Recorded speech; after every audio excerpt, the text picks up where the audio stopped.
Some kings die in battle, some in their sleep. But few suffer a death so disturbing, so humiliating, that it is whispered through the centuries like a ghost story told in the dark. But here's the question that has haunted historians for centuries. Was Edward II truly murdered in the most grotesque way imaginable? Or did he escape and live on in the shadows, forgotten by history? This is not merely a tale of royalty. It is a story of obsession, of betrayal, of power abused and love misplaced. It's about a man who wore a crown yet never truly ruled, and who may have met a death that defies belief. If you believe history should be raw, unfiltered, and unforgettable, don't just watch, be part of this journey. Like this video, subscribe for more true historical horrors, and let us know in the comments. Was Edward II a tragic victim, or the architect of his own fall? Edward of Caernarfon was born on April 25, 1284, the fourth son of King Edward I, the Iron Monarch known as the Hammer of the Scots. Born in the turbulent Welsh frontier, within the stone walls of Caernarfon Castle, his arrival was meant to be symbolic, a political act to pacify a rebellious land. But fate plays its own games. Edward's elder brothers died one by one, and so the crown, forged for a warrior, was destined for a dreamer. Where his father was fire and steel, Edward II was curious, sensitive, and drawn to pursuits far removed from conquest. He enjoyed music and architecture. He swam and rode with his servants. He took comfort in the company of those who made him feel understood, particularly one man, Piers Gaveston. When Edward I died in 1307, the great Lion of England fell silent, and his son ascended. But within months, the new king made a decision that rattled the very foundations of English nobility. He recalled Gaveston from exile. Not only that, he granted him titles, riches, and a place at the very heart of power. To the barons, Gaveston was no better than a court jester dressed in robes of power. He mocked them openly, performed flamboyant plays at court, and insulted their lineage. And yet Edward adored him. Their bond, likely romantic, became the axis of Edward's inner world and the fault line of his rule. By 1311, under pressure, Edward exiled Gaveston again. But love, or something like it, clouded his judgment. Within months, Gaveston returned, welcomed back like a prodigal prince. But this time, the nobles would not tolerate it. In 1312, a faction led by Thomas of Lancaster abducted Gaveston and executed him without trial. His mutilated body was left abandoned. Edward was devastated. But more than grief, this murder ignited a deepening rift between monarch and magnates, one that would never truly close. His vengeance was feeble, his threats empty. And as the kingdom drifted, a storm gathered. Then came 1314, the Battle of Bannockburn. Edward, desperate to reclaim authority, marched north to crush the Scots. But the English army, poorly led and disorganized, fell to Robert the Bruce's forces. It wasn't just a defeat, it was a shaming. Edward fled the battlefield. England's king had become a ghost of kingship. Into that vacuum stepped Hugh Despenser the Younger and his father. Charismatic, manipulative, and cunning, they seduced Edward with promises of restored control. In reality, they tightened their grip like vultures over a dying beast. The Despensers hoarded lands, punished enemies, and provoked the ire of nearly every noble in England. Edward, now emotionally isolated and politically bankrupt, clung to them like a drowning man to driftwood. By 1320, the realm groaned beneath the weight of misrule. Crops failed, rebellions smoldered.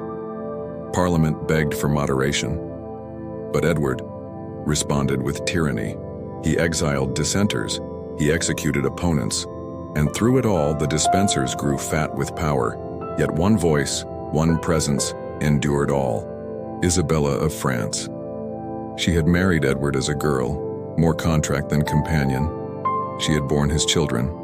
She had watched as Gaveston and the Despensers pushed her aside.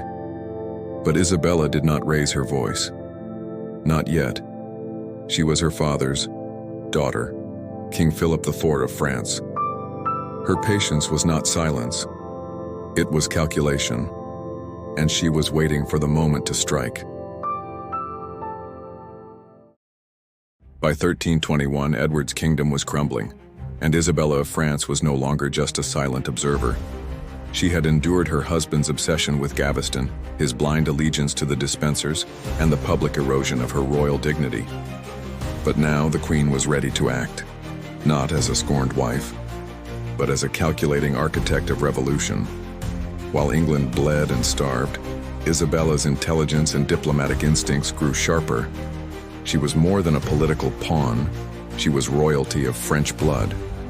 And soon, she would become something far more dangerous, a woman with nothing left to lose. The first sparks ignited in 1325. Edward, desperate to mend the fracturing alliance with France, sent Isabella across the Channel to negotiate with her brother, King Charles IV. But this would be no simple diplomatic mission. In Paris, Isabella shed the role of the neglected queen. She dressed in royal splendor, gathered sympathizers, and forged alliances. It was here she met Roger Mortimer, a disgraced English nobleman who had fled the Tower of London after rebelling against Edward. Mortimer was everything Edward was not: shrewd, commanding, charismatic. Together, Isabella and Mortimer formed an unholy alliance, a queen and a traitor, bound not by love but by vengeance. In 1326, Isabella returned, not alone, and not as a queen. She returned at the head of an invading army, marching across England with barely a sword raised against her. City after city opened its gates. Noble after noble defected. The people, long starved and angry, saw Isabella as a savior. Edward fled in terror with the Despensers by his side, but there was no safe haven left for them. Their kingdom had turned its back. Hugh Despenser the Elder was captured and executed. His head was placed on the gates of Winchester, but the younger Despenser suffered far worse. Dragged through the streets, stripped, mocked, and accused of treason, Hugh Despenser the Younger was sentenced to the full horror of medieval execution, hung, drawn, and quartered. As the executioner began, he carved into Despenser's body, removing his genitals and entrails while he still breathed. Some say Isabella watched. Others say she turned away. Either way, the message was clear.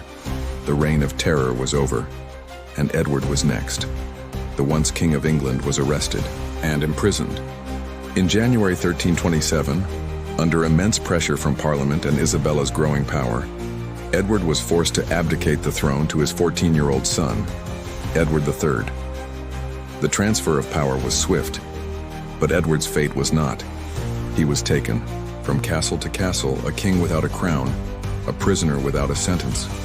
The question was not if he would die, but how, and history, as always, would not answer kindly. He was not executed immediately. That would have been too simple. Instead, Edward was imprisoned, first in Kenilworth Castle, then in Berkeley Castle. There he was stripped of every royal dignity, the King of England reduced to a captive in his own kingdom, alone, broken. But Edward was still alive, and that was dangerous. Isabella and Mortimer could not rule with Edward's shadow haunting them. The whispers of rebellion could return. His presence could become a banner for enemies. So one night in September 1327, as the autumn wind scraped the stones of Berkeley Castle, the silence was broken by a scream so loud, so agonized, that it echoed through the countryside. The official report claimed Edward died of natural causes, but few believed it. Chroniclers of the time recorded a tale that would become infamous, that Edward was held down, and that a red-hot iron was inserted through a horn into his rectum. A torture meant not only to kill, but to leave no outward mark on the body. A message, a final humiliation, a warning to all who would defy the shifting tides of power. But is it true? Some historians argue the story was propaganda, a grotesque fiction designed to vilify his enemies. Others suggest he may have escaped, lived in obscurity, perhaps even died decades later in Italy under a false name. What we know is this: Edward II was gone, stripped of his crown, dignity, and perhaps his very humanity. Isabella and Mortimer ruled as regents for her young son Edward III, but justice, as it often does, took its time, and then struck hard.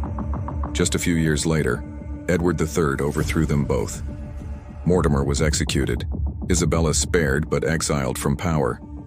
It seems no one in this story escaped unscathed. Edward II's death is more than history. It's a mirror reflecting the cost of weakness, the poison of unchecked ambition, and the brutality lurking beneath the velvet robes of monarchy.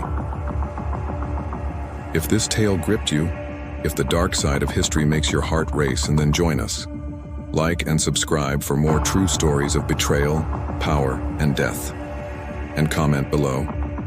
Was Edward II murdered, or did he escape his fate? Because some ghosts of history still whisper, and it's up to us to listen.